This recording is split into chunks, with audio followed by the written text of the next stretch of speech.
Alrighty, first step on an oil change, 2006 Avalanche. Remove oil cap. That way your oil can flow better coming out. Make sure you get everything good and out. You're going to need a ratchet and a 15mm socket,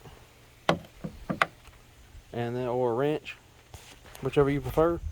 I personally prefer the band wrench to get the oil filter off with. You're going to need a funnel for the new oil, brake cleaner, shop towels, and a drain pan. Now either jack the vehicle up or put it on ramps. Safely secure it with a jack stand and with parking brake. Or in my application, I just slid up underneath the truck since it is, lift it a little bit, locate your oil filter, locate your drain plug.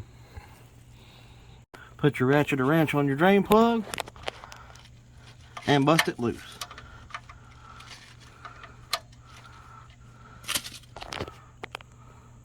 Next step is to remove the drain plug. Once the drain plug is out, just allow oil to drain until there's nothing coming out of the oil pan.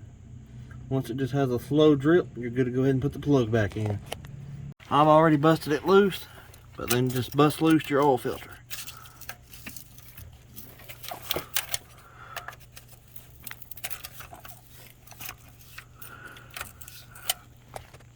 Once the oil is finished draining, reinstall your drain plug and tighten it back up. But be careful, don't over tighten it. You could strip out the threads, leading to oil pan replacement, which can get pretty ugly on some vehicles. Once you got the oil filter moderately loose, a little bit of oil will start draining and dripping. Just let all that run off so you don't make a big mess. And then once it stops dripping all that out, get your rag, spin her all the way off, and let it finish draining. Now once you get the oil filter off, make very sure the seal or O-ring, whatever you want to call it, is not still on the mounting surface. Otherwise it'll double seal and therefore cause it not to seal at all, and you will have one heck of an oil leak and a very big mess, and you'll be buying some more oil and probably some kitty litter. So highly recommend do not double seal the oil filter. Now I cleaned up the drain plug and drain plug area along with the oil filter mounting on the oil filter housing with brake clean and a shop towel, just to make sure it's good and clean so you have no leaks, or make yourself think you have a leak. Now just time to reinstall your oil filter. Make sure you take some of your new oil, lube your seal up real good before you install your oil filter. And then oil filters that are straight up, I like to fill up as much as I can with oil. That way you eliminate your dry start a little bit, because theoretically you dry start, you've drained all the oil, there's nothing but air in system, and you'll dry start for just a few seconds till the oil pump gets primed, gets fresh oil throughout the engine, and the oil filter is filled up. As you can see, I got my oil filter with some oil in it. My oil filter of choice was a K&N 2006 HP 2006. My stock filter number is a PF46, which converts to HP 1007, but the 46 and the PF61 are both have the same threads, just the 61 is longer.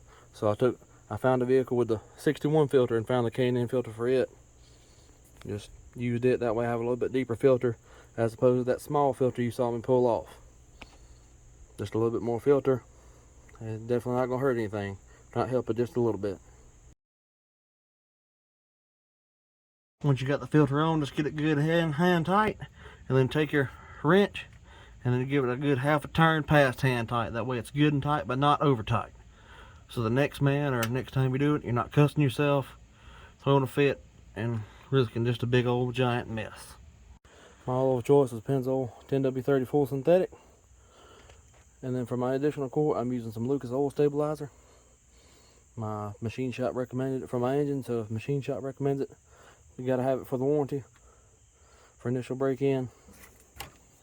It's gotta be good for the engine. So that's what I'm going with. Put your funnel in so it's a little bit easy to pour in, and then pour all 6 quarts of your oil in.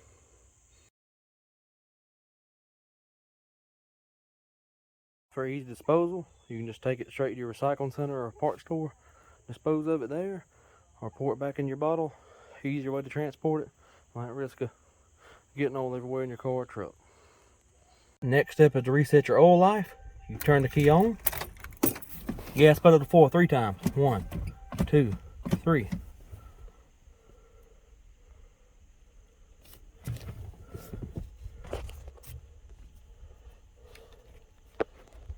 Let it run until it builds oil pressure.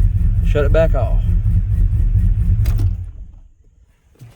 Last step, pull your dipstick and make sure you're good to go. If not, add. If you're a little bit low, should take 6 quarts.